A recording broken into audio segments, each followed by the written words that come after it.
Oke, baik. Kita mulai kuliah kita pada pagi hari ini. Assalamualaikum warahmatullahi wabarakatuh. Waalaikumsalam warahmatullahi wabarakatuh. Waalaikumsalam warahmatullahi wabarakatuh. Baik. Waalaikumsalam warahmatullahi wabarakatuh. Baru saja saya share. Ya, harusnya saya share tadi pagi ya, tapi kebetulan tadi baru datang sudah ada yang harus saya kerjakan yang lain. Jadi ya materi baru saya share ke kalian belum kuliah ini tadi. Oke, tapi setidaknya materi sekarang sudah ada di kalian semua. Yeah. Itu adalah bahan untuk pembahasan kita pada pagi hari ini. Oke, sebagaimana yang selalu saya ingatkan berulang kali bahwa dalam pembahasan kita di setengah semester awal ini, kita akan melihat akuntansi syariah. Baik dalam perbandingannya dengan akuntansi konvensional, sebagaimana dua pertemuan yang sudah kita bahas sebelumnya, atau nanti kita coba masuk dalam struktur teorinya. Mulai hari ini kita coba akan masuk ke dalam struktur teori akuntansi syariah itu. Ya. Nah, hal ini kita maksudkan supaya ada pemahaman-pemahaman lebih dari kalian semua, supaya ketika nanti ada beberapa masalah atau ada beberapa pertanyaan atau diskusi atau ya yang jelas cara kita untuk memahami terkait dengan akuntansi syariah itu dilandasi oleh dasar teori yang jelas. Jadi bukan sekedar hanya tahu, oh teknisnya begini, oh cara makainya begini, oh itu dulu katanya begini, tidak ya. Jadi harapan saya ketika saya menceritakan ini, kalian itu mempunyai basic of thinking terhadap teori akuntansi syariah itu sendiri. Ya. Jadi kalau basic of thinking-nya itu belum kita miliki, berarti ada yang salah ini di sini. Jadi ada yang belum paham, atau mungkin ada yang nggak masuk, atau mungkin ada penolakan. Ya, ini yang bahaya kalau ada penolakan. Nah, apapun yang terjadi kalau memang belum paham, tolong dikomunikasikan dengan saya. Karena kalau nanti cara memahami kalian malah salah, cara menafsirkan kalian itu tidak pas, maka yang kalian pikirkan adalah sesuatu yang berbeda. Ini bahaya. Bahaya itu nanti. Saya tidak bermaksud ke sana, tetapi kemudian kalian menafsirkan salah dan tidak mengkomunikasikan dengan saya, terus kemudian memberikan penafsiran sendiri, ya kalau cuma sekedar hanya diungkapkan tanpa ada pihak lain yang berkepentingan di situ, nggak apa-apa. Cuman kalau sampai diungkapkan pada suatu media atau suatu tempat di mana di situ ada pihak lain yang tahu, maka seolah-olah nanti ya saya membawa kalian ke dalam pemahaman itu. Padahal pemahaman itu adalah pemahaman yang kurang didiskusikan saja sebenarnya. Ya, jadi oleh karena itu jika ada sesuatu yang belum dipahami, pesan saya komunikasikan dengan saya. Karena ini adalah sesuatu yang lebih urgent kalau menurut saya ya, daripada sekedar metode.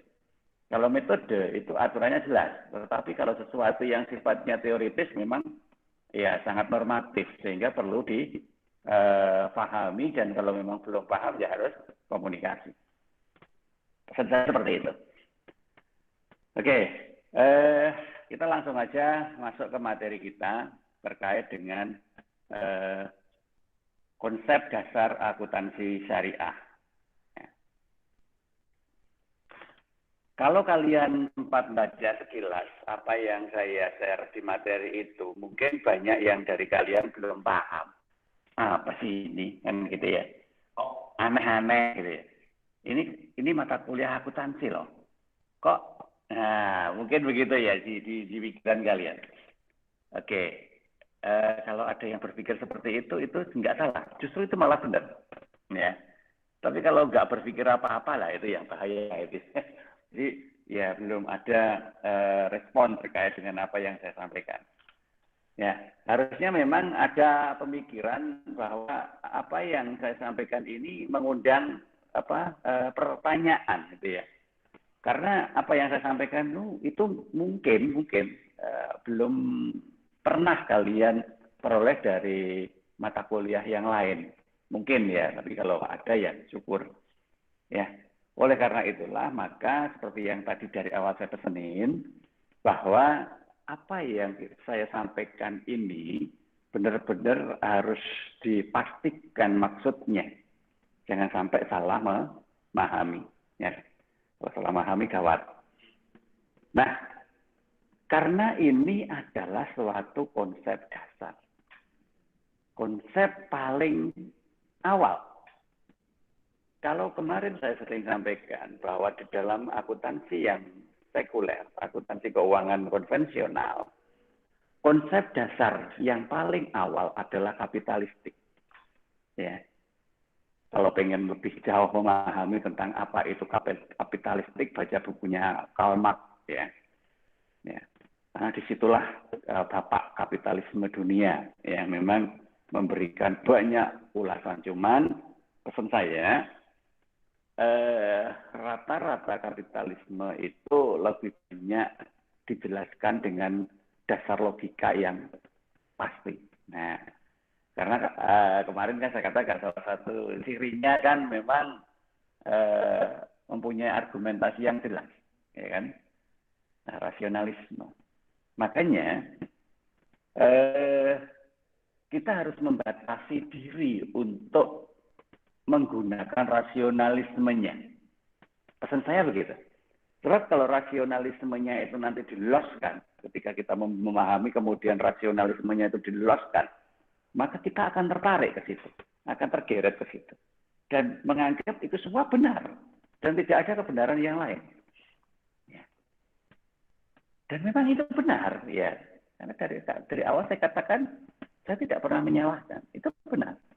Cuman, yang jadi masalah, ya kan, benar itu kan belum tentu selalu tidak ada masalah. Gitu. Karena kebenaran itu sendiri yang tidak pernah ada masalah jika dasar yang digunakan adalah sesuatu yang paling hakiki. Nah, ada 3 jenis kebenaran yang kemarin pernah saya ungkap itu. Nah, pada pembahasan akuntansi konvensional kemarin, kebenarannya itu terbatas. Ya, benar tapi terbatas. Terbatas pada apa? Terbatas pada decision making. Ya. Dan terbatas pada accountability yang hanya minanas. Udah, ya. Itu tolong dipegang benar. Keterbatasan dari akuntansi konvensional secara mendasar, ya dalam konsep dasarnya, itu tadi, orientasinya pada decision making, jadi lebih banyak berorientasi pada proses, ya, berorientasi pada hasil akhir daripada proses, dan arah pertanggungjawabannya hanya satu arah, yaitu hanya sesama manusia. Nah, ini loh yang kemudian akan coba kita revisi. Maka ada akuntansi syariah yang disebut dengan nama rekonstruksi. Nah, rekonstruksi akuntansi syariah ini adalah mencoba merevisi sesuatu yang kurang pas. Ya, bukan salah loh ya, kurang pas. Jika kita melihat dari sudut pandang aturan hidup seorang manusia. Ya, kita melihat dari sudut pandang yang paling hakiki. Kita manusia. Ada aturan hidup yang dipakai sebagai dasar beraktivitas manusia. Nah, itu yang kemudian kita akan coba gunakan. Yang kemarin yang digunakan hanya sebatas kebutuhan hidup. Yang sekarang kita menggunakan dasar aturan hidup. Oke ya, tolong itu dipegang. Jadi jangan sampai salah ketika mendasari dan membuat perbedaan.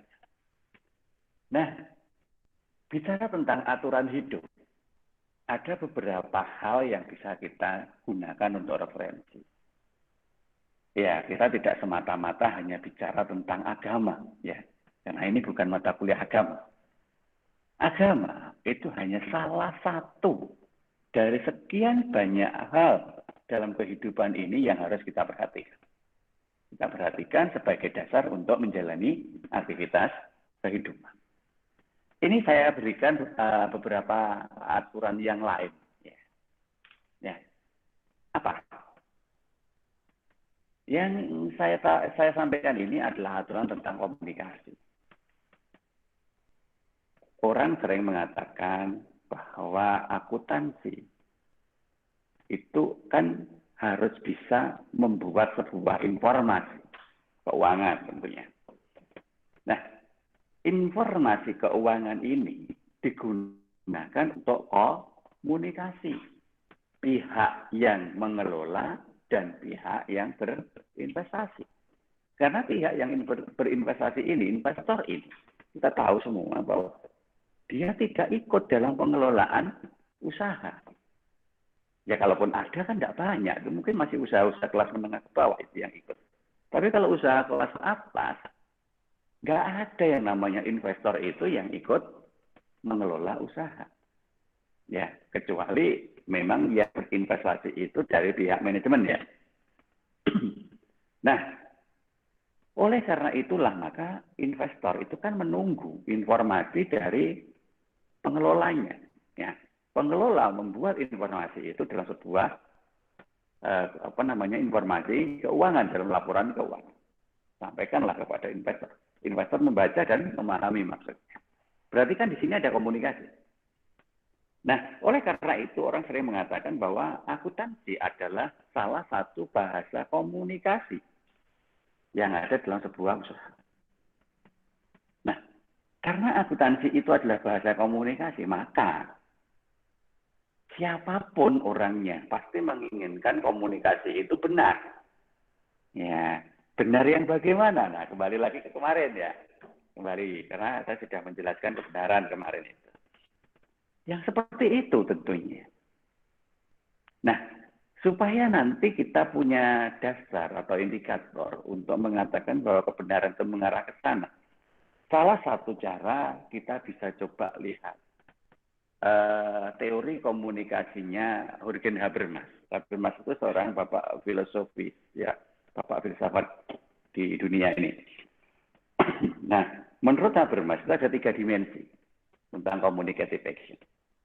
Yang pertama namanya instrumental, yang kedua adalah moral, dan yang ketiga adalah estetika. Ya. Kalau pengertian di situ singkat, ya. Tapi maksud yang sebenarnya bagaimana? Instrumen itu adalah simbol, ya kan? Kita mengetahui lagu itu genrenya apa ya dari instrumennya, karena instrumen adalah simbol untuk menjelaskan ini apa. Ya kan? Nah, di dalam akuntansi bagaimana instrumennya? Seperti kemarin sudah saya jelaskan bahwa instrumen di dalam akuntansi itu harus terkuantifikasi dalam satuan mata uang. Jadi, semua data yang berhubungan dengan keuangan yang terlaporkan di dalam 5 laporan keuangan itu, itulah yang disebut instrumen di dalam sebuah komunikasi akuntansi. Ya. Tanpa laporan keuangan itu, maka kita nggak bisa memberikan informasi apa-apa. Ya kan? Wong laporan keuangan yang lengkap aja ini nanti informasinya akan terputus kok. Coba neracanya hilang begitu. Kan terputus. Ya kan? Nah, oleh karena itulah maka instrumen yang lengkap itu adalah sebuah simbol yang memang menjelaskan semuanya. Sementara ini kita mengakui laporan keuangan itu sudah bisa menjelaskan segalanya terkait dengan komunikasi data akuntansinya. Oke, kalau di dalam akuntansi konvensional sampai di situ selesai sampai di situ. Udah, saya akuntan, saya sudah menjelaskan laporan keuangannya, sudah saya sampaikan, selesai. Terkait kemudian laporan keuangan itu salah digunakan atau cara memahaminya itu tidak pas atau tidak paham kemudian salah arah, itu sudah urusan pihak pengguna. Ya, bukan urusan saya sebagai pihak yang membuat, gitu kan. Tidak ada campur tangan lagi. Nah, namun hal itu kan tidak benar ya kalau kita bicara secara kebenaran yang hakiki. Karena apa? Karena yang namanya informasi itu kan harus kita pastikan ditangkap dengan benar oleh pihak yang akan menggunakan. Nah, oleh karena itu maka yang paling penting selain cara dalam metodologi ya adalah sikap dari masing-masing pihak dalam berkomunikasi. Karena sikap itu nanti menentukan makna. Ya kan? Selain instrumentalnya saja dalam bentuk laporan keuangan, sikap dalam sebuah kondisi moralitas pihak yang saling berhubungan itu sangat rentan menentukan makna. Jika sikapnya itu tidak benar, ya, maka apa yang akan ditafsirkan nanti juga akan salah. Misalkan gini, laporan keuangan kok orang dangge disampaikan ya, orang berbar enggak gawe. Nah, ketika sudah lewat dari waktu yang biasa disepakati untuk menyampaikan laporan keuangan, itu belum tersampaikan, ya mungkin ada negatif thinking yang dimiliki oleh pihak yang membutuhkan informasi. Maka karena ada negatif thinking, maka moralitas dia tidak lagi moralitas yang bagus. Ya mungkin moralitasnya sudah mulai agak kasar gitu ya. Etikanya kurang. Memaksa untuk segera menyampaikan. Apapun bentuknya segera disampaikan. Nah, karena ada paksaan itu, maka di sini pihak yang akan memberi informasi mungkin juga kecewa atau mungkin tersinggung deh. Nah, kemudian apa yang disampaikan juga tidak sepenuhnya itu si penting dan disampaikan oleh orang jalur cepat. Nah, sehingga nilai etis di dalam komunikasinya itu hilang. Nah, kalau sudah hilang apa yang terjadi? Ya maka segalanya akan tidak benar. Instrumen yang sudah disepakati itu kacau gara-gara sikap yang tidak sepaham. Makanya di dalam komunikasi itu dimensi yang kedua adalah moralitas. Jadi selain instrumennya jelas, maka moralitas dalam komunikasinya itu harus menggunakan nilai yang etis. Ya, etik sesuai dengan tempat di mana kita berada. Dan yang ketiga adalah estetika. Estetika itu apa? Nah, ya kalau diterjemahkan seperti itu, jiwa seni ke sing piye? Seni opo, seni musik, atau seni rupa, seni patung. Jadi begini maksudnya ya.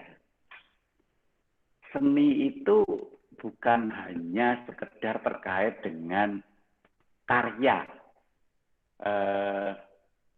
yang sering kita maknai dengan karya seni. Ya kalau kita bicara karya seni itu ya itu tadi ya, ada lukis, kemudian patung, pahat, musik, ya, gambar dan seterusnya. Nah, berbentuk dalam sebuah hal-hal yang menyenangkan dalam sudut pandang. Di sini juga begitu, ketika estetika itu kita masukkan di dalam laporan keuangan, dalam komunikasi antara pihak akuntan dengan pihak investor. Bukan berarti kemudian fontnya diubah jadi aneh-aneh gitu, tidak ya. Bukan berarti kemudian cara menyampaikan laporan keuangannya kayak kaligrafi. Bukan itu maksudnya. Jiwa seni itu adalah suatu jiwa yang mencoba menyelami terkait dengan keindahan. Ya. Keindahan atas sesuatu yang disampaikan. Sehingga antara pihak yang menyampaikan dan pihak yang disampaikan, ya, dua pihak yang berkomunikasi itu bisa menangkapnya itu dengan ikhlas, bisa menangkapnya itu dengan jiwa yang damai, tidak ada tekanan, tidak ada paksaan, juga tidak ada hal-hal yang bersifat kekerasan.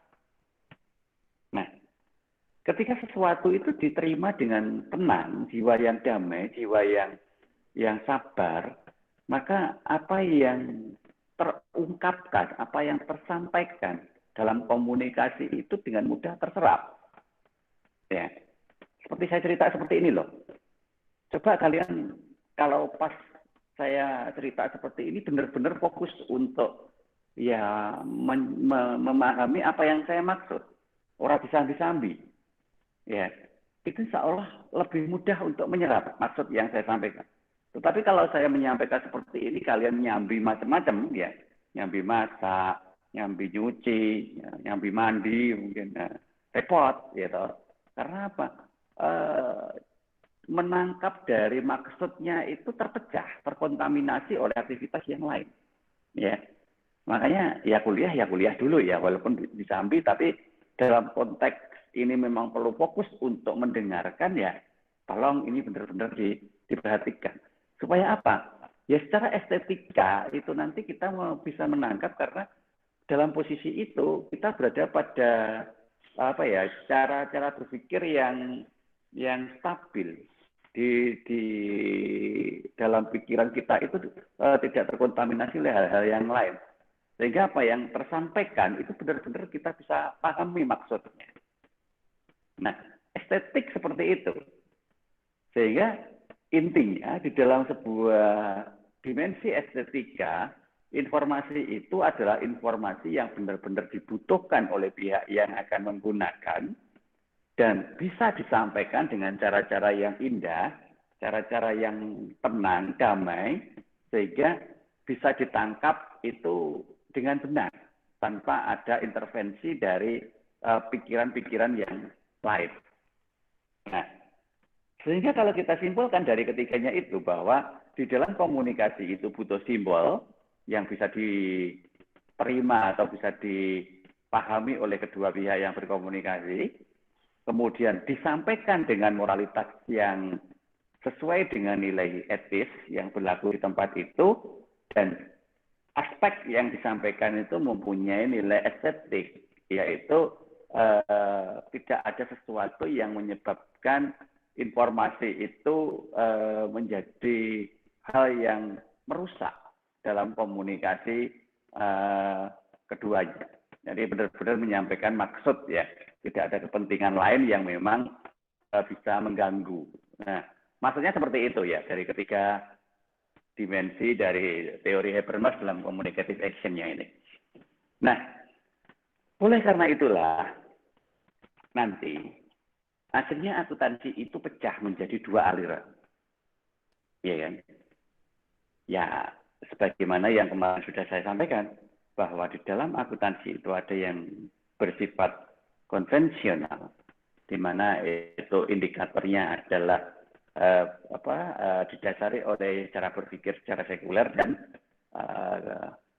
dibutuhkan oleh orang-orang yang berorientasi pada kapitalisme, maka itu masuk dalam aliran yang disebut dengan nama mainstream paradigm.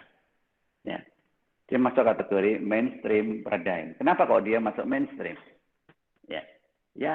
Ya karena memang masih banyak orang yang berorientasi ke arah itu. Maka saya katakan akuntansi konvensional masih mendominasi, masih mayoritas.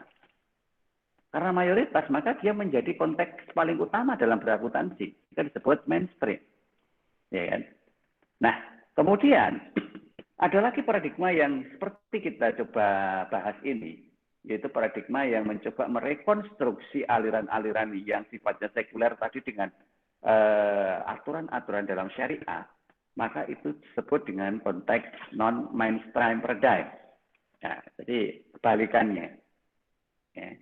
Non-mainstream paradigm. Jadi ada aliran-aliran yang memang sementara ini mencoba membawa maksudnya masing-masing. Nah, semua akuntan atau calon-calon akuntan seperti kalian itu, ya, paling tidak kan harus tahu bahwa ketika kita nanti nyemplung di dalam perakuntansian nanti saat bekerja, maka dunia itu saat ini berada pada dua jenis aliran. Jangan sampai kalian tidak jelas alirannya. Ya. Nanti kalau nggak jelas itu biasanya yang kalah duluan. Karena sesuatu yang nggak jelas itu mudah untuk hilang. Ya kan? Makanya berdasarkan apapun yang kalian gunakan sebagai landasan berpikir, maka silahkan kalian memilih salah satu dari aliran ini. Mainstream paradigm dengan sekularismenya atau non-mainstream paradigm dengan syariah. Nah, oke. Apa sih sebenarnya yang ada di dalam sudut pandang non-mainstream itu? Saya tidak bicara mainstream ya, karena kita sedang bicara di akuntansi syariah. Menurut Islam, nah ini kita bicara Islam sekarang, karena kita bicara syariah. Sudut pandang non-mainstream itu didasari pada 3 hal. Yaitu faith, keimanan, knowledge, ilmu pengetahuan, dan action, tindakan. 3 hal itu harus menjadi satu kesatuan. Kalau memang kita berada pada sudut pandang non-mainstream. Iman itu apa? Nah, kemarin sudah saya minta untuk coba komunikasikan dengan Ustadz atau Ustazah. Iman itu apa? Apakah ketika kita sudah memahami rukun iman, itu berarti sudah iman? Coba ya, saya tidak menjelaskan ini karena bukan ranah saya. Terus kalau begitu, orang yang beriman itu orang yang seperti apa? Apakah ketika sudah menjalani 5 rukun Islam dan 6 rukun iman yang kita yakini, itu sudah beriman? Nah, coba itu nanti kalau mampu ya tafsirkan sendiri, kalau tidak mampu ya coba didiskusikan dengan yang lebih paham. Orang yang beriman itu orang yang seperti apa? Karena kita tidak bisa mengukur keimanan seseorang. Keimanan seseorang hanya bisa kita makna dalam sebuah parameter yang kita sebut dengan nama ibadah dan muamalah. 2 hal ya. Oke. Karena apa? Karena kalau kita bicara tentang iman dalam sebuah parameter kuantifikasi itu kan tidak benar gitu ya. Karena kita susah mengkuantifikasi sholat. Nah, kalau sholat itu kuantifikasinya bagaimana? Kan tidak bisa. Itu kan. Nah, oleh karena itu saya minta kalian mencoba ini mendiskusikan dengan yang lebih paham terkait dengan iman itu seperti apa. Karena ukuran dari keimanan itu ya sangat normatif, sangat abstrak. Kemudian yang kedua adalah dimensi knowledge. Nah, kalau ini mudah untuk diukur, yaitu ilmu pengetahuan. Sebatas mana kalian memahami ilmu pengetahuan itu? Ukuran yang paling sederhana adalah jenjang pendidikan. Ya, kalau kalian nanti sarjana, ya atau ya sudah, itu sudah masuk orang yang berpendidikan tinggi.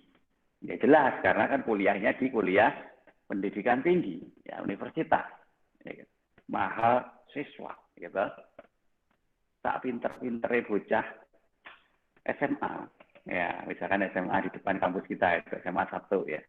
Tak pinter-pintere bocah SMA itu siswa itu ya. Siswa ya belum masih siswa, masih pinter kayak ngopo ya siswa. Ya tapi apapun yang terjadi pada cara berpikir kita, mau pinter kek, mau bodoh kek, mau apa kek, ya kita sudah gitu. Siswa. Nah, bayangkan, berat loh kalian itu. Gitu. Coba bayangin atau coba carilah istilah yang depannya dengan maha itu apa selain siswa. Berarti kalian itu sejajar dengan itu. Mahasiswa. Sejajar dengan apa? Ya. Maha pengasih, maha penyayang, maha pemberi, maha penyabar, asmaul husna. Bayangin. Berat enggak? Jangan kemen-kemen loh ya. Menyandang gelar mahasiswa itu. Orang kok malah bangga. Oh saya mahasiswa, mahasiswi.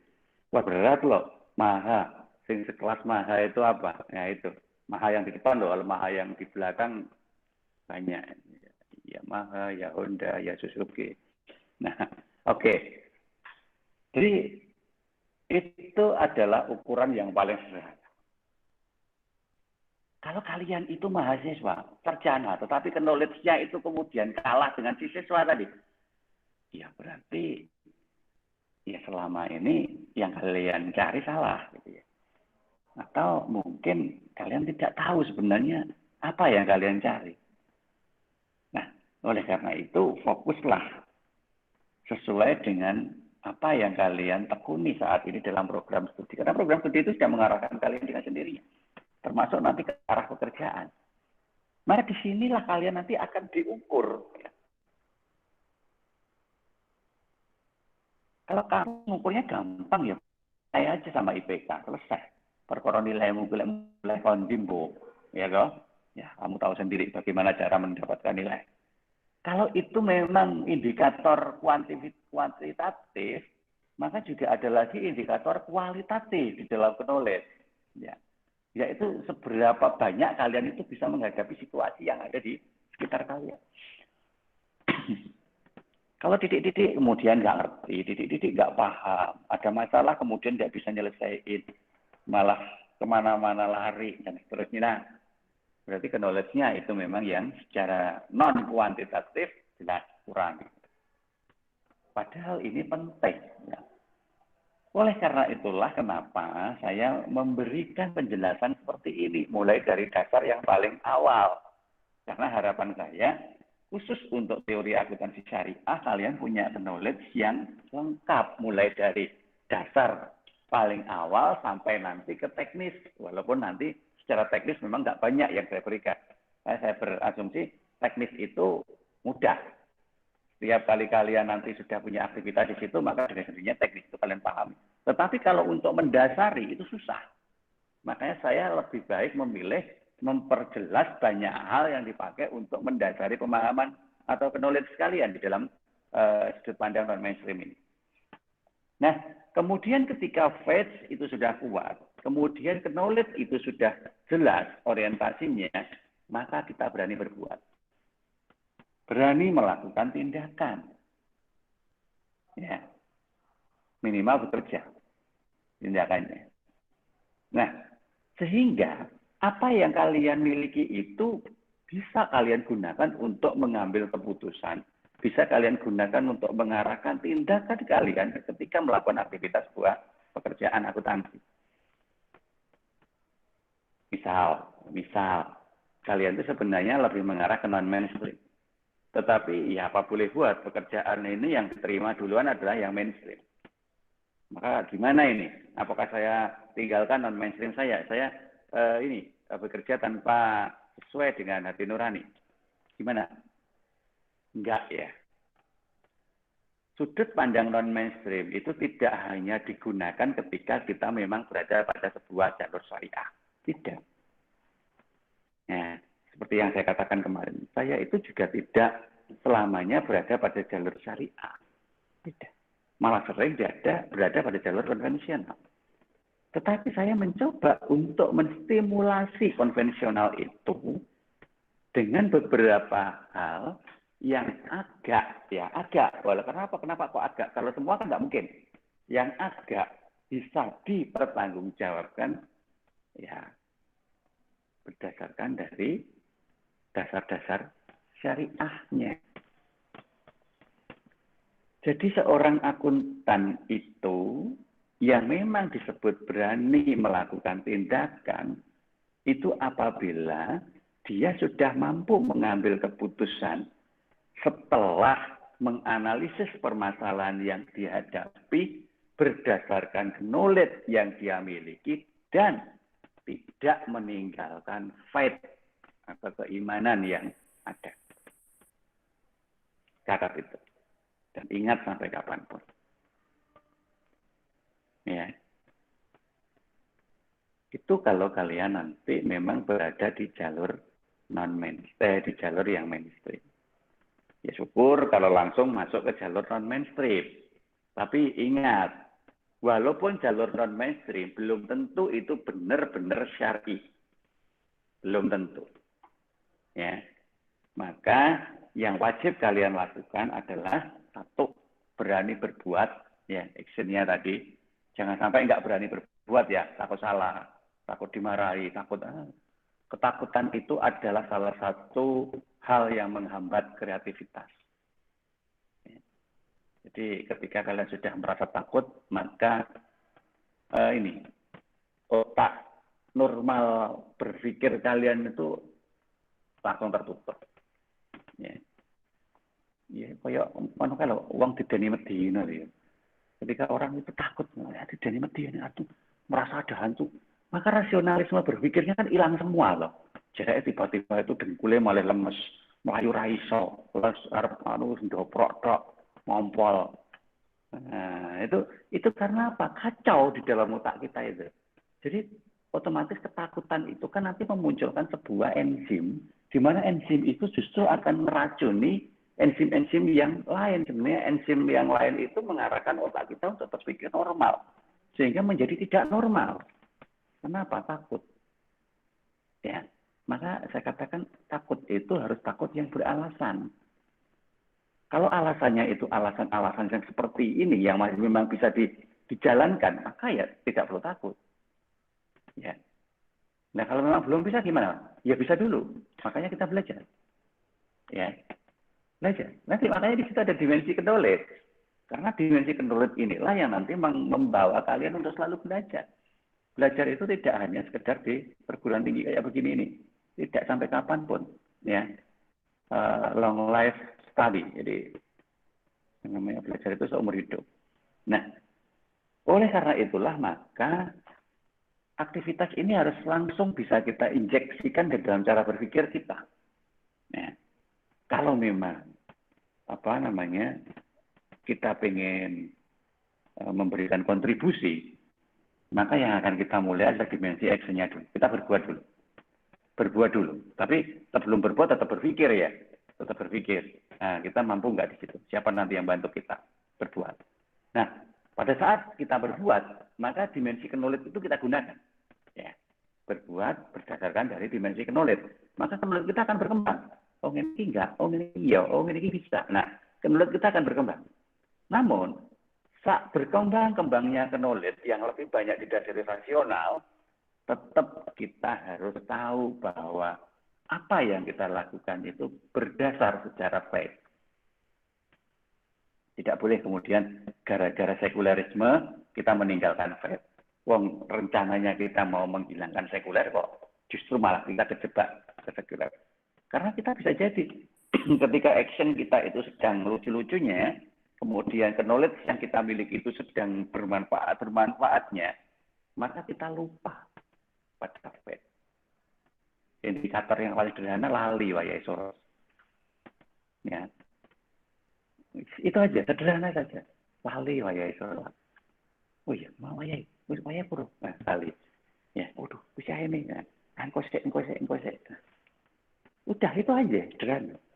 Oleh karena itu nggak boleh itu semuanya. Ya, nggak boleh. Maka ketiga hal ini harus berjalan bareng. Faith dengan knowledge tanpa action sama aja. Nggak ada yang tahu. Karena kita nggak pernah melakukan. Action dengan knowledge tanpa faith, hancur. Kita balik lagi ke sekuler. Ya.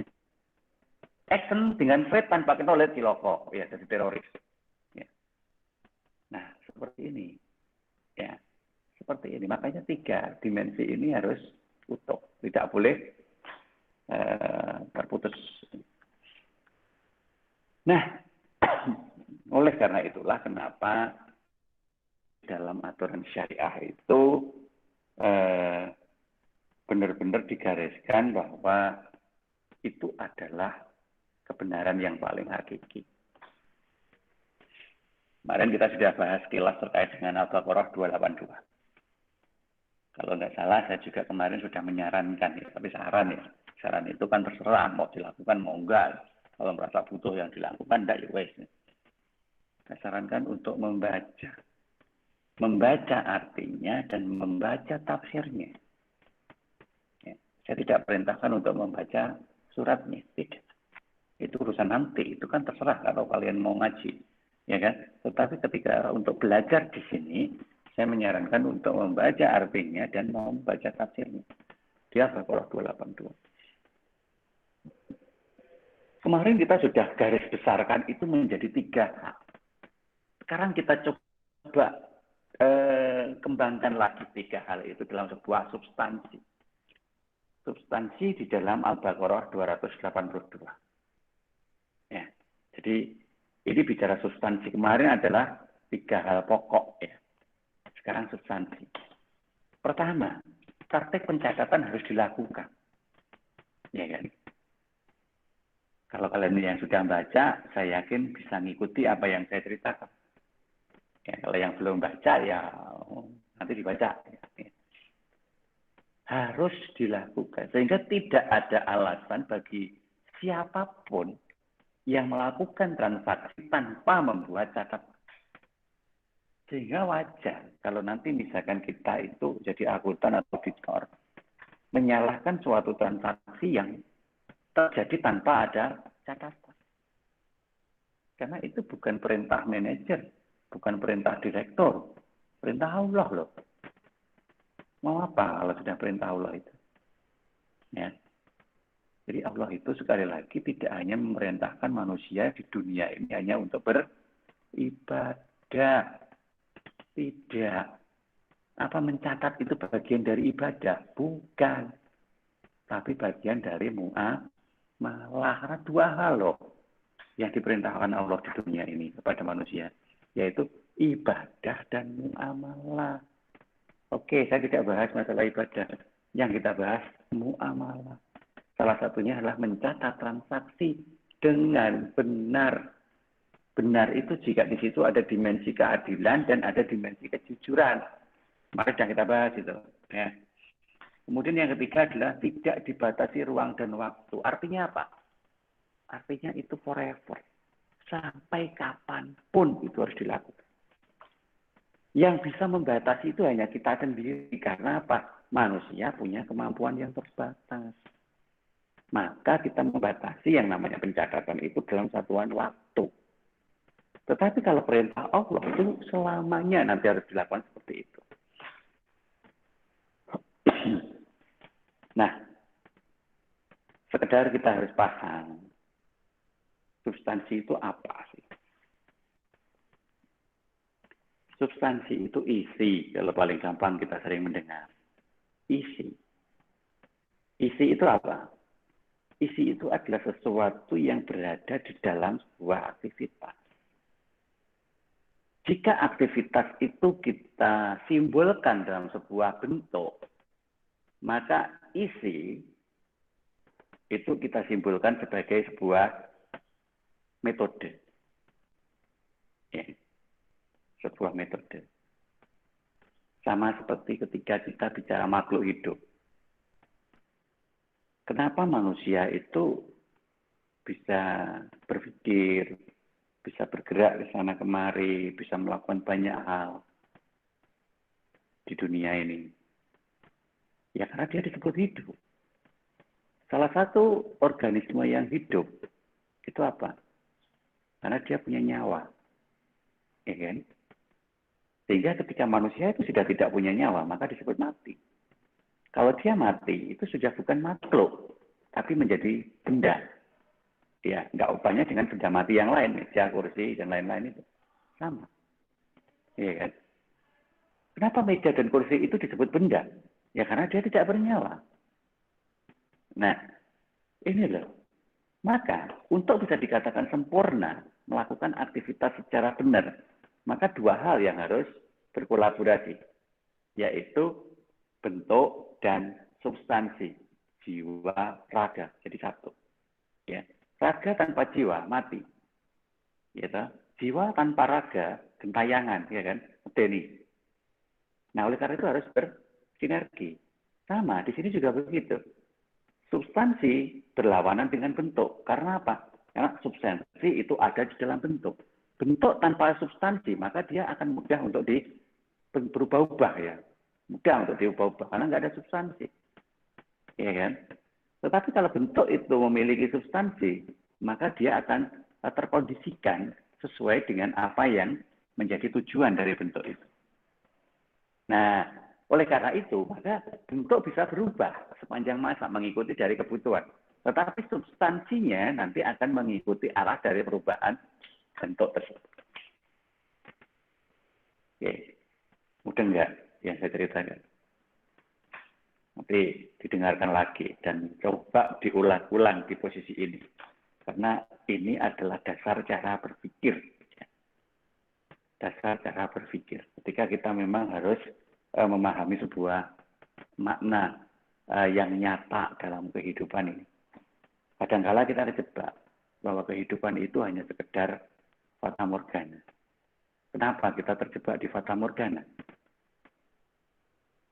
Ya karena kita hanya melihat bentuk. Sesuatu yang melihatnya itu tidak utuh. Maka cara memaknainya juga tidak sempurna, tidak penuh. Maka otomatis kebermanfaatannya juga tidak penuh. Ya. Misal kita memaknai sebuah baju. Ketika kita memaknai sebuah baju itu hanya dari model, ya kan? Maka nanti ketika model itu sudah tidak musimnya, maka kita nggak akan pakai baju itu. Walaupun baju itu masih bagus, masih pas kita gunakan. Ya, tapi karena modelnya sudah tidak kita senangi, karena sudah bergeser eranya. Nah, kenapa? Karena kita hanya melihat di satu sisi saja. Tapi kemudian kalau kita melihat baju itu dari sebuah makna yang lain, misalkan historisnya, misalkan begitu. Baju itu warnanya jelek, sudah kusam. Bentuknya juga sudah ketinggalan zaman, tapi historisnya panjang misal. Kemudian aku pernah pacaran pertama kali pacaran. Ulang tahunku dikado baju ini. Ya. Dan sampai saat ini saya masih senang sama pacar saya dulu itu. Tapi ya karena satu dan lain hal saya harus bisa berkorban. Nah, sebagai simbol dari pengorbanan saya, maka apa yang pernah saya terima dari dia, itu akan saya simpan selamanya. Nah, misal begitu, misal itu ya. Nah, inilah suatu cara ketika kita harus memaknai apa yang ada di dalam kehidupan ini. Cinta yang abadi, cinta yang hakiki, itu ada dari mana? Berasal dari mana? Coba sekali waktu itu dipikir, ya. Karena kan di usia kalian itu kan tema paling menarik itu ketika bicara cinta. Apa bedanya cinta dengan sayang? Kenapa kita bisa mencintai tapi belum tentu bisa menyayangi? Tapi belum tentu juga sih sebenarnya yang kita sayangi itu pasti kita cintai. Nah, coba itu nanti diulang lagi ya. Nggak apa-apa. Diulang lagi. Oke. Sehingga yang paling harus kita temukan adalah cinta sejati. Apa cinta sejati seorang manusia? Nah, kalau kalian itu masih berpikir sekuler, berpikir egosentris, berpikir realistis, ya, maka cinta sejati itu ya hanya sesama manusia. Sama seperti kita bicara akuntansi yang konvensional tadi. Karena apa? Kepentingan kita yang terlihat di depan mata hanya itu. Padahal kadang kita harus bisa memahami bahwa ada something behind of the object. Tidak hanya sesuatu itu terlihat di depan mata saja. Karena waktu itu panjang. Ya kan? Seiring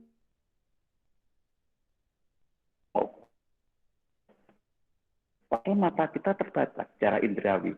Untuk bisa melihat jauh itu tidak lagi cukup hanya menggunakan logika. Maka kita harus naikkan itu menjadi apa kemarin di atas logika itu? Rasa. Ya kan? Rasa. Sehingga kalau kita bicara cinta, kita bicara sayang, hanya sekedar di indrawi saja, maka itu hanya kita lihat secara rasional. Jadi mencintai sesuatu secara rasional dan menyayangi sesuatu secara rasional. Kalau sudah dianggap tidak rasional, maka itu tidak ada. Ya. Padahal cinta dan sayang itu kalau hanya secara rasional terbatas. Terbatas hanya sebatas apa yang dipahami oleh si manusia itu sendiri. Nah, oleh karena itu, ranahnya sebenarnya tidak ada di logika, ranahnya ada di rasa. Maka ada lagu, kalau cinta tidak bisa di logika. Iya. Nah, kenapa? Itu ada di ranah rasa. Kenapa saya suka dia? Kenapa saya sayang dia? Kenapa saya cinta dia? Mungkin secara logika nggak pas. Pinter orang, ganteng orang, sugih orang, tapi aku kok sayang. Karena apa? Itu ada di ranahnya rasa. Nah, cuman rasa itu akan mudah hilang, rasa akan mudah terhapus kalau ada sesuatu yang negatif masuk di situ. Nah, negatif itu sebenarnya bukan rasa.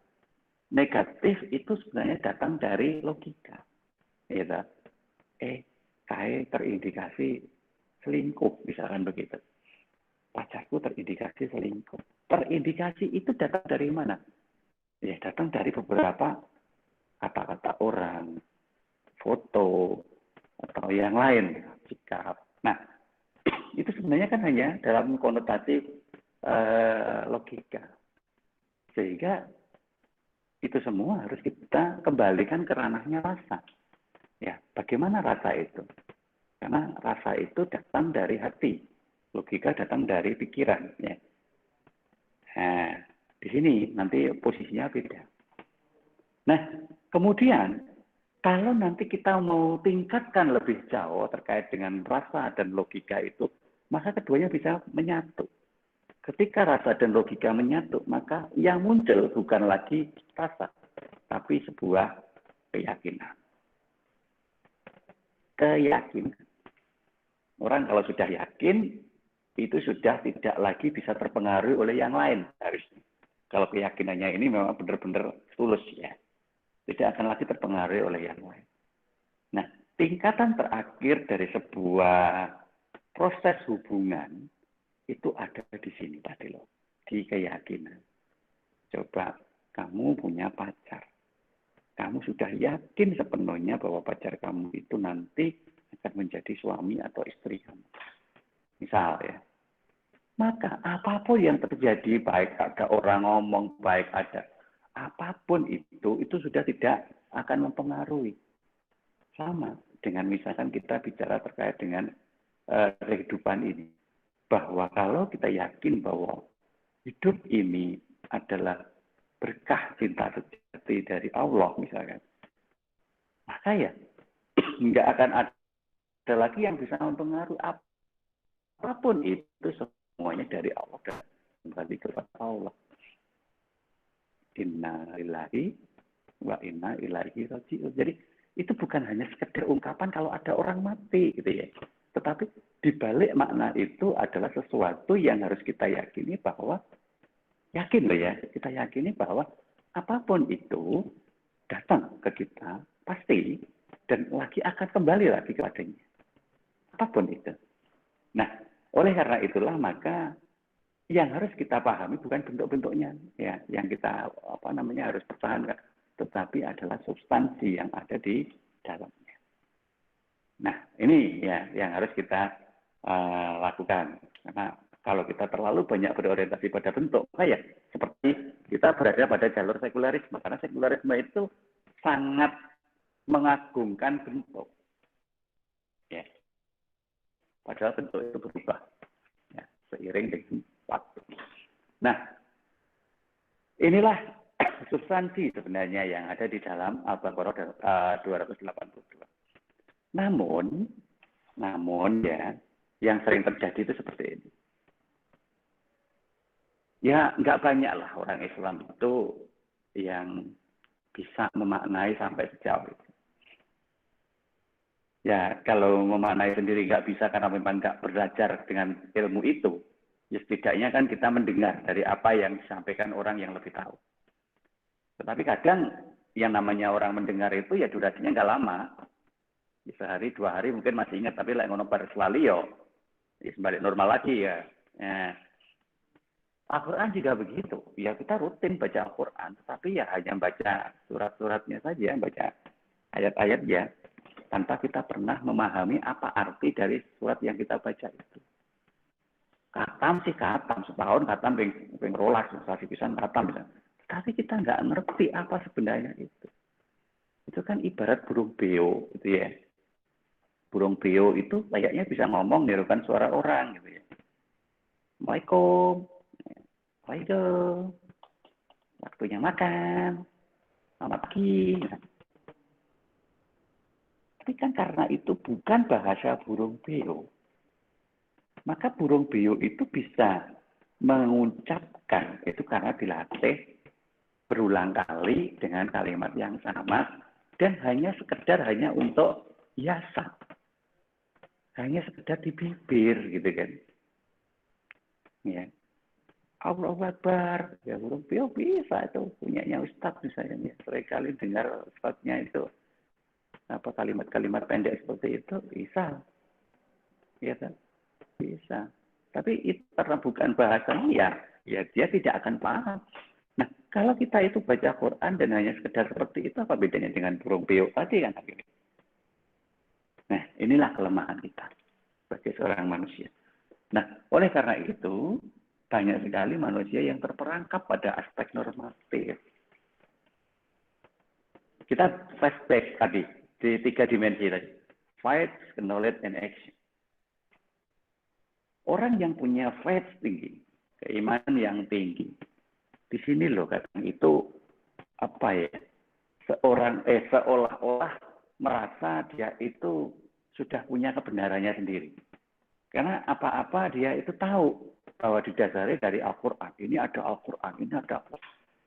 Cuman kemudian karena manusia juga punya keterbatasan, yang jadi masalah itu tafsir yang dilakukan dalam nilai-nilai yang ada pada Al-Quran itu terlalu normatif. Ya. Sehingga orang itu terjebak pada konteks normatifnya. Sehingga sekali angan-angannya dia itu terlalu tinggi, ya di atas langit. Tidak membumi istilahnya. Sehingga apa? Sulit untuk dipraktekkan. Ya. Angan-angannya terlalu tinggi. Sulit untuk dipraktekkan. Nah, tapi sebenarnya itu benar. Dasarnya apa? Nilai normatif di dalam Al-Quran. Tetapi gara-gara tafsirnya itu yang terlalu tinggi di awang-awang, maka dia tidak membumi, tidak bisa dipraktekkan. Sehingga kan ada gap. Ada jurang pemisah. Ya. Antara nilai normatif di dalam Al-Quran itu dengan praktek yang harus dilakukan berdasarkan tafsir yang seharusnya. Ya kan? Nah, oleh karena itu banyak sekali ahli-ahli tafsir yang menerjemahkan. Maksudnya apa? Bangun jembatan di situ. Ya, menjembatani antara nilai normatifnya Allah dalam Al-Quran itu dengan kondisi yang seharusnya dilakukan. Nah, beberapa tafsir itu, salah satunya ada yang disebut dengan nama ilmu sosial profetik. Ya. Ilmu sosial profetik, yaitu ilmu yang diturunkan dari Al-Quran dan hadis dengan menggunakan kaidah-kaidah ilmiah yang nantinya digunakan untuk membangun jembatan dari antara perintah normatif dengan yang seharusnya dilakukan. Sehingga nilai di dalam ilmu sosial profetik itu masuk di ranah mana? Knowledge. Karena tadi knowledge ada di tengah. Ya, yang pertama faith, yang kedua knowledge, dan yang ketiga action. Faith dan action terpisah, maka dijembatani oleh knowledge. Maka orang yang benar-benar mampu untuk memberikan knowledge ini adalah orang yang menguasai ilmu sosial profetik. Nah, salah satu bentuk ilmu sosial profetik itu ketika akuntansi yang sudah ranah actionnya itu seperti itu, kategori mainstream, itu bisa dijembatani dengan menggunakan faith yang berupa syariah. Nah, itu kolaborasinya seperti itu. Ya, maka kita belajar teori akuntansi syariah itu memang berusaha menjembatani itu, karena ini bagian dari knowledge. Ya kan? Faith, knowledge, action. Nah, oke. Nah, ketiga hal ini, ya, faith, knowledge, action ini, apabila itu sudah bisa menjadi satu kesatuan dalam diri kita, maka itulah yang kita sebut dengan jiwa tauhid. Ya, jadi tauhid itu tidak sekedar hanya masalah bendera hitam itu aja ya, yang di situ memang ada kalimat tauhid. Tidak, itu kan hanya simbol. Padahal tadi kalau kalian ingat dari awal, simbol itu hanya salah satu bagian dari teori komunikasi. Ya, hanya salah satu. Bahwa di situ harus digunakan berdasarkan moralitas yang jelas, sesuai dengan estetika yang berlaku. Ya kan? Ini. Karena itulah maka ini yang menjadi sebuah struktur hierarkis. Nah, kemarin saya sudah minta kalian untuk memahami apa itu tauhid. Ya, ini tadi sudah saya garis bawahi.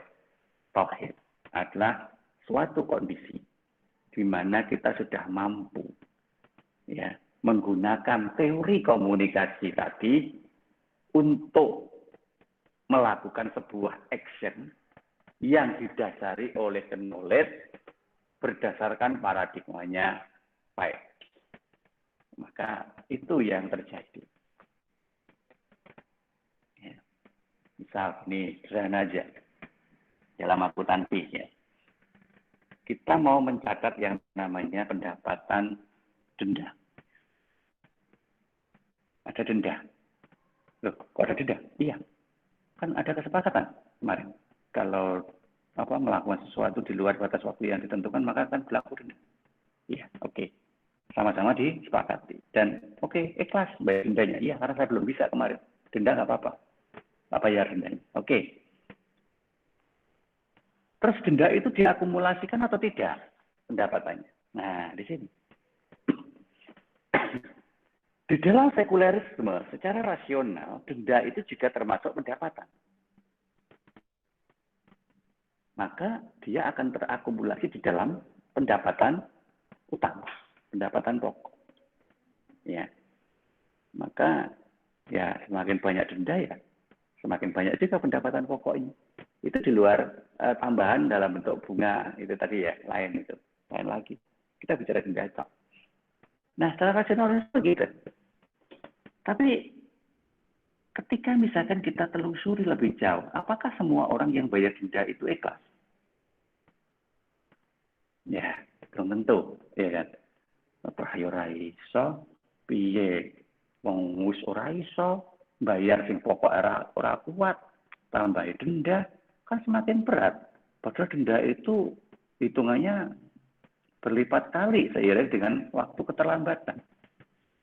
Ya kan? Berarti kan ada satu pihak yang kemudian termarginalkan. Pihak yang teraniaya. Nah, kasaran begitu. Ya, karena teraniaya maka ini berlaku dalam Islam ya. Apa yang disampaikan itu menjadi tidak halal. Karena yang menyampaikan adalah pihak yang benar-benar teraniaya, bukan merasa teraniaya ya, tapi benar-benar teraniaya. Walaupun sebenarnya sama-sama tahu bahwa itu hasil kesepakatan. Nah, apabila hanya sampai ke dalam knowledge saja, itu nggak ada masalah. Karena knowledge itu lebih banyak dipengaruhi oleh rasionalisme, sekulerisme yang mengabaikan proses. Yang penting eneng dibayar catat oleh eneng yo tambahi. Dan tapi kalau misalkan kita melibatkan fight di sini, karena itu sudah menjadi suatu hal yang berasal dari kelompok termarginalkan yang kemudian menjadi non-halal tadi, maka secara fight nggak boleh itu digabung di pendapatan utama. Ya, nggak boleh. Maka dia harus dikeluarkan itu dari pendapatan utama, masuk dalam kelompok sendiri, misalkan pendapatan non-halal. Nah, penggunaannya juga tidak boleh menyentuh ke penggunaan yang utama. Harus digunakan untuk hal yang lain. Syukur kalau dipakai untuk kebajikan. Nah, ini. Nah, kondisi ini sebenarnya muncul gara-gara apa? Gara-gara ada prinsip filosofis. Makanya, right knowledge and action itu tidak akan bisa digunakan bersamaan kalau kita tidak tahu turunan dari ketiganya. Turunan dari ketiganya adalah namanya prinsip filosofis. Ada humanis, emancipatoris, transcendental, dan teleological. Ya. 4 hal itu. Itu prinsip filosofis namanya ya. Humanis, emancipatoris, transcendental, dan teleological. Nah, tapi kan masih dalam bentuk prinsip. Ini belum bisa, ini dipakai juga. Iya, prinsip filosofis itu nanti diturunkan lagi menjadi sebuah konsep dasar. Ya, turun lagi, supaya lebih mendekati realitas. Ya. Konsep dasarnya apa? Humanis itu turun menjadi 2, yaitu instrumental dan sosioekonomik. Emancipatoris turun menjadi 2 juga, critical dan justice. Ya. Kemudian transcendental turun jadi 2, yaitu all inclusive dan rational intuitive. Teleological juga turun jadi 2, yaitu ethical dan holistic welfare. Dan baru turun menjadi sebuah praktek kalau konsep dasarnya sudah jelas. Secara struktur begitu, nanti penjelasannya ada di belakangnya. Oke ya. Oke, sekarang kita masuk ke dalam penjelasannya. Apa itu humanis? Tadi loh, ketika kita mengatakan bahwa itu adalah pihak yang termarginalkan, itu siapa yang bicara? Ya humanis kita, kemanusiaan kita. Sesama manusia karena punya rasa tadi, maka kita tahu bahwa mana yang humanis, mana yang tidak humanis. Kalau begitu, humanis apa? Berarti kita bisa menganggap seorang manusiawi itu seorang manusia itu secara manusiawi. Apa manusiawi? Manusiawi itu memahami fitrah seorang manusia. Ya. Memahami fitrah seorang manusia. Sehingga apa yang sifatnya humanis itu harus bisa dipraktikkan sesuai dengan kapasitas yang dimiliki oleh manusia sebagai makhluk yang nanti berinteraksi dalam kehidupan sehari-hari dengan orang lain. Nah ini, karena kita tidak sendirian, kita harus berinteraksi. Dan interaksinya sesama manusia. Maka kita harus mampu memahami sesama manusia. Memanusiakan manusia. Dan itu nggak mudah loh. Susah. Ya, kalimatnya gampang, tapi kenyataannya susah. Tapi sesusah apapun, ya itu harus kita lakukan. Karena itulah yang harus kita jalani dalam sebuah prinsip. Pertama. Kedua, emancipatoris. Apa itu emancipatoris?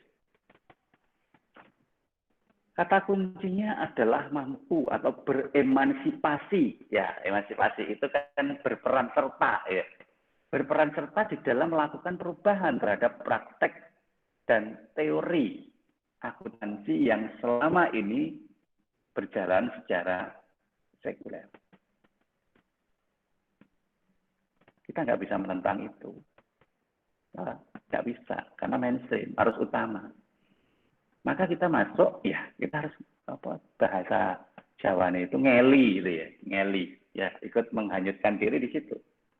Tapi kemudian kita tidak terlena, hanya terus mau enak di corona ini tidak. Sambil menghanyutkan diri itu kita berpikir untuk mencapai tepi sisi seperti yang kita inginkan. Maka kita mencoba mengkondisikan satu dan lain hal supaya itu lebih mengarah ke aspek-aspek yang sesuai dengan nilai normatif syariah tadi. Ya, ini coba diubah, ini coba diubah, ini coba diubah. Nah, itulah sebuah bentuk emansipatoris. Ya.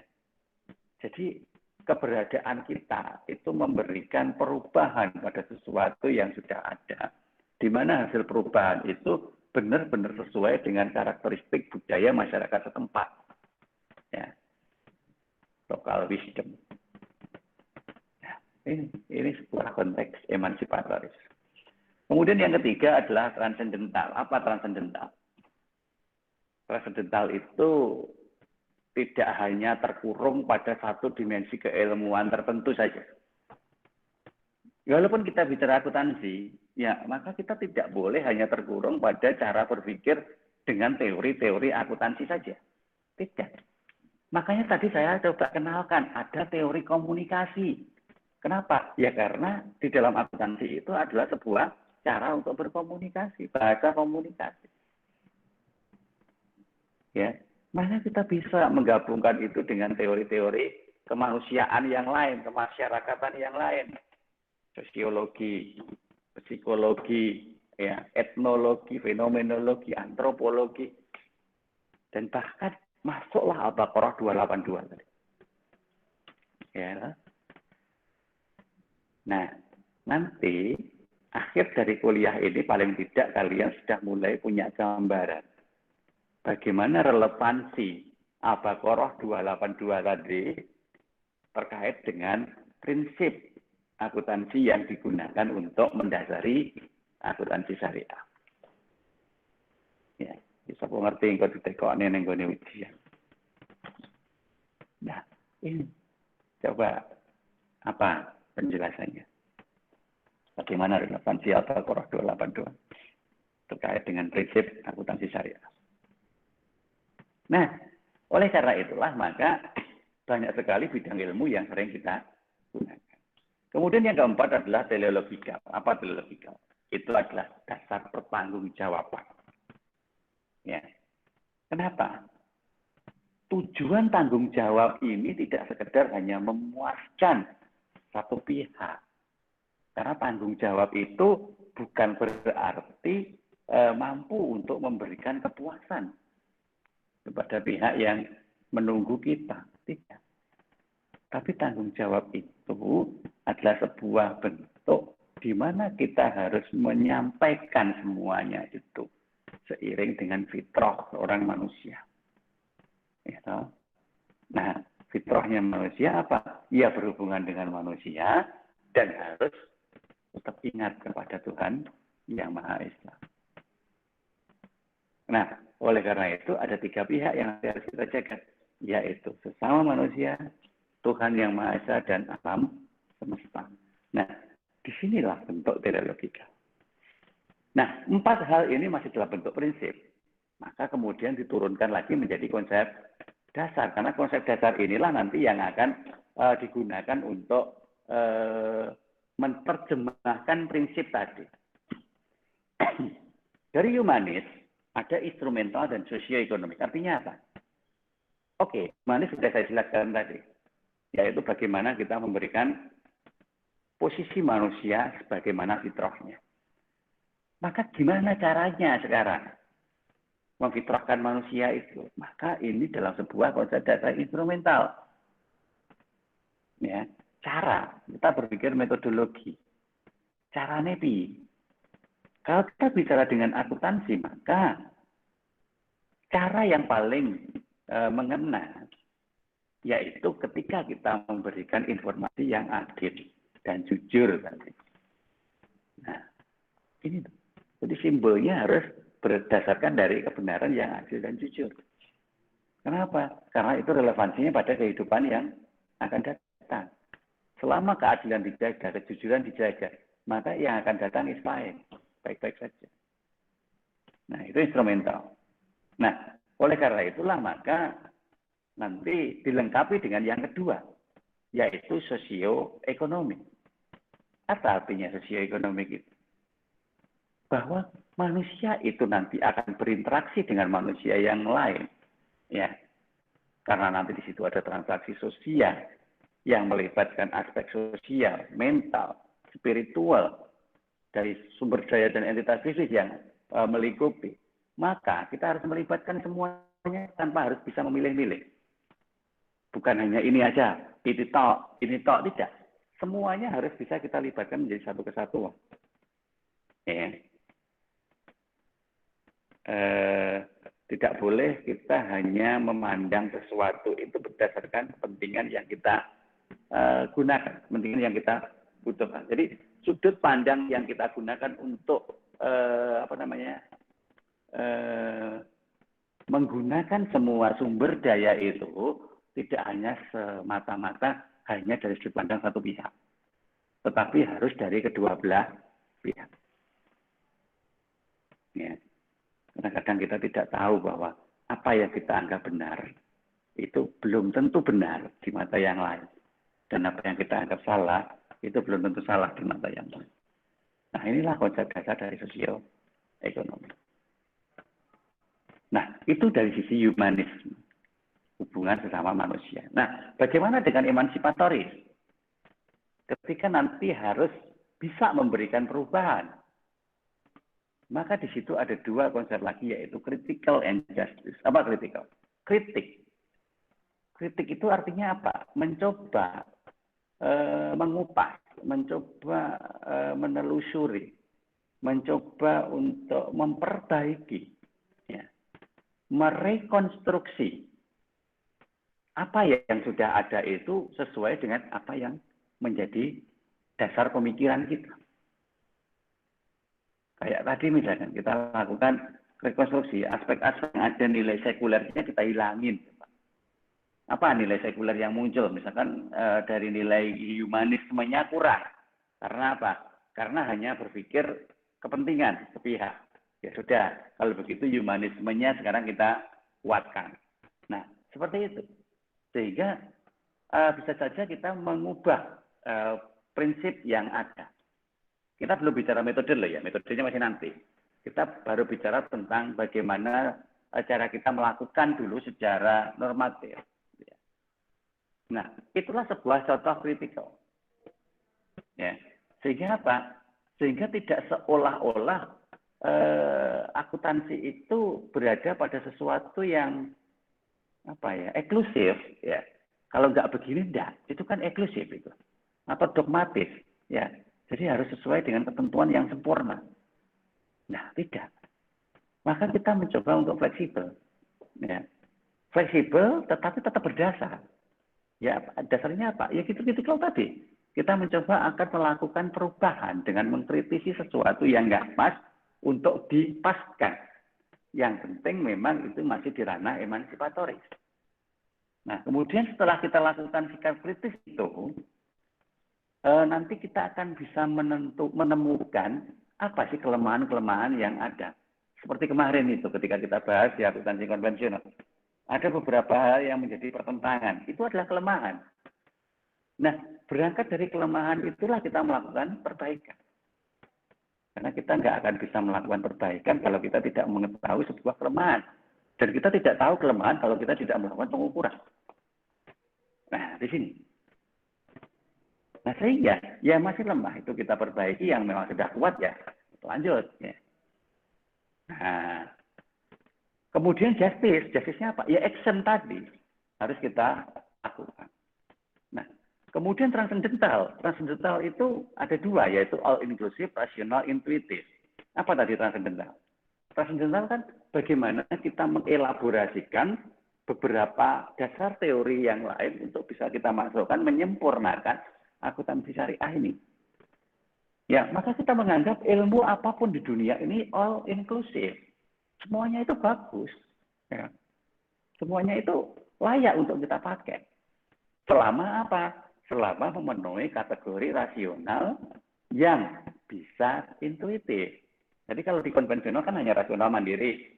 Nah, kalau di dalam syariah rasional intuitif. Jadi rasional yang mempunyai sebuah relevansi dengan intuisi kita. Apa intuisi itu? Intuisi lebih condong ke rasa. Jadi rasional dan rasa itu bisa kita kolaborasikan. Ya. Seperti tadi loh, ketika saya bercerita masalah cinta. Cinta sejati itu cinta yang bagaimana? Yang rasional, intuitif. Tidak hanya sekedar rasional saja. Kalau rasional saja berarti ada sebuah batas di mana saat tertentu kita sudah tidak cinta. Tetapi kalau itu nanti ada intuitif, ada intuisi, maka itu sudah nyambung ke rasa. Sehingga secara logika tetap kita pertahankan, namun itu didukung juga oleh sebuah rasa. Nah, itu yang disebut rasional intuitif. Yang keempat, yang terakhir adalah teleologikal. Teleologikal adalah urusan pertanggungjawaban tadi. Ya kan? Maka pertanggungjawaban secara manusiawi harus etis, ya kan, sesuai dengan ketentuan yang berlaku di dalam etika setempat, dan pertanggungjawaban itu tidak hanya secara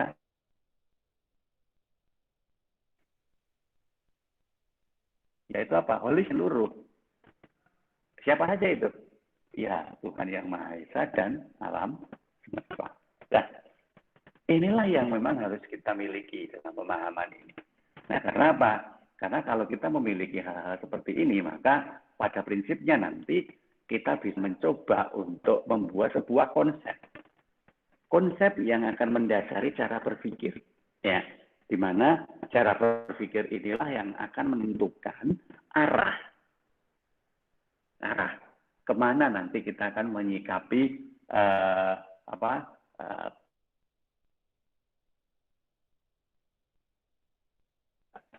the old book with the new cover gitu ya.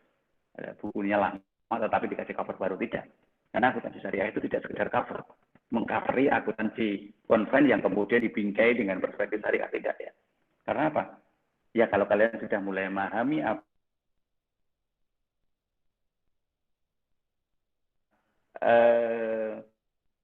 di dalamnya itu ada beberapa rekonstruksi yang harus disempurnakan.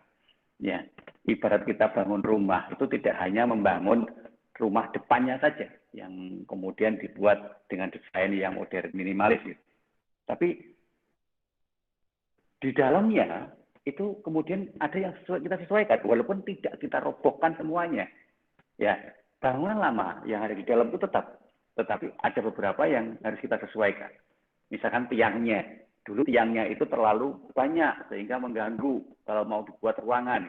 Maka tiangnya itu hanya diposisikan di tempat-tempat tertentu, titik tertentu saja, tetapi kekuatannya tetap diperhatikan. Nah, contohnya seperti itu. Kalau kita ibaratkan akuntansi syariah itu seperti sebuah bangunan. Nah, oleh karena itulah maka dari sini yang kalian harus pahami adalah bagaimana sih sebenarnya cara berpikir secara mendasar supaya apa? Supaya nanti ketika kita bicara akuntansi syariah itu benar-benar memiliki sebuah relevansi yang jelas, bukan sekedar hanya mengetahui konteks-konteks tertentu saja. Oke, mungkin seperti itu yang bisa saya sampaikan pada kesempatan pagi hari ini. Kalau memang ada yang mau bertanya, monggo silahkan ditanyakan.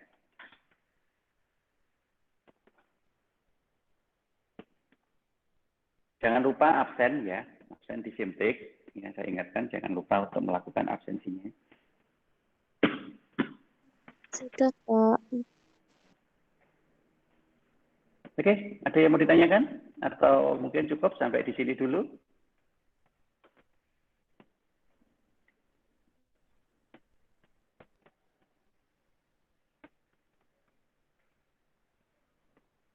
Oke, baik. Kalau memang tidak ada yang...